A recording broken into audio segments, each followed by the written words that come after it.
નયન વાલીરાવ મારા તો રૂવાળા ઊભા થઈ જાય ને એવું ટ્રેલર આપણે જોઈ નાખ્યું ઓલું કાંતારા ચેપ્ટર 1 નું. હવે કાંતારા તો તમે મેં બે વર્ષ પહેલા જોઈ જ હતી રિષભ શેટ્ટીભાઈની. નાના શેટ્ટીભાઈ બોલીને એટલે આપણને બે જ શેટ્ટી યાદ આવે, એક તો સુનિલ શેટ્ટી ये धरती मेरी माँ है और एक બીજો શેટ્ટી આપણે રોહિત શેટ્ટી જે ગાડીઓ ન ઉડાડતો હોય પણ જે રિષભ શેટ્ટીભાઈની આપણે કાંતારા ફિલ્મ જોઈને પછી માની ગયા કે આ સાઉથમાંથી એક પછી એક શેટ્ટી આવીને આપણને બધાને હતપ્રભ કરી નાખે છો.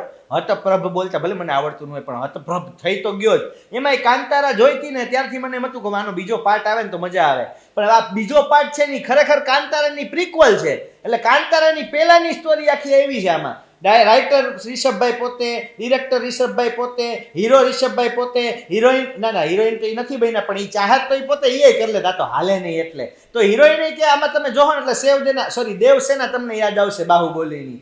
સેવદેના તો આપણે હું મજાકમાં બોલતા હોય તો દેવસેનાનું કેરેક્ટર હોય ને એવું મને તો કોસ્ચ્યુમ જોઈને એવું જ લાગ્યું કે આ બાહુબલી, દેવરા અને બે ત્રણ બીજી ઓલી સાઉથની નહોતી હિટ ફિલ્મ એ બધા એનું ભેગું કરીને ન બનાવ્યું એવું મને વિઝ્યુઅલ એવા લાગતા હતા. પણ જે આની સ્ટોરી હશે ને આખી અલગ હશે. હું તમને કહેતો હતો ને કે ભાઈ સાઉથની ફિલ્મો લગભગ 10માંથી 6 આવે ને તો એ 6 ભગવાન હારે જોડેલી હોય. તમને એમ થાય કે આરતી ઉતારી લઈ તો આ એવી જ ફિલ્મ છે. આમાં તો ભગવાન સાક્ષાત ધરતી ઉપર છે જ, એ જ બતાવવા માંગે છે. એ તો તમે કાંતારાએ જોયા જ હશે.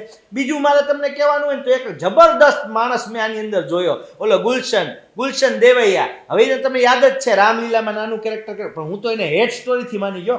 હેડ સ્ટોરીમાં જે વિલેનિયસ કેરેક્ટર ભાઈએ બાપલાએ ઓલું કર્યું હતું ને ત્યારથી હું માની ગયો કે આ છોકરામાં પોટેન્શિયલ છે. પછી ઓલું હન્ટર આવ્યું હતું, ભલે તમે બધા એકલા ભરપૂરી ફેમિલી દેખ શકતી હે અકેલે બેઠ કે તો તમે જોયું જ હશે. તો એ હન્ટરમાં એ ભાઈનું પરફોર્મન્સ જોઈને તમને એમ થઈ ગયું છે વાહ દાદુ વાહ માની ગયા તને. તો આમાંય તમને એવું થશે કે ભાઈ કંઈક અલગ લઈને આવ્યો છે આ દેવૈયા. તો એ દેવૈયાને આપણે સેવૈયા ખવડાવીને એટલું જ કહેવાનું છે ભાઈ કે તું વિલન બન્યો છો તો બન્યો છો પણ અમારો રિષભ શેટ્ટી રહ્યો ને તને આટી જવાનો છે. તો એ આટી જાય એવી સ્ટોરી જોવા માટે આ ટ્રેલર એક ટૂંકમાં કહેવાય ને કે અપ ટુ માર્ક ભાઈએ કાટકૂટ કરીને જે બનાવ્યું છે, એડિટ કરીને ન બનાવતા હોય એવી રીતે એડિટ કર્યું છે આ ટ્રેલર જોઈને મારે તમને એ જ કહેવાનું છે કે આ ફિલ્મ જ્યારે થિયેટરમાં આવે ને એટલે ફટ દઈને ભાગતા દોડતા ખાવાનું નાવાનું બધું મૂકીને પૂગી જ જાય.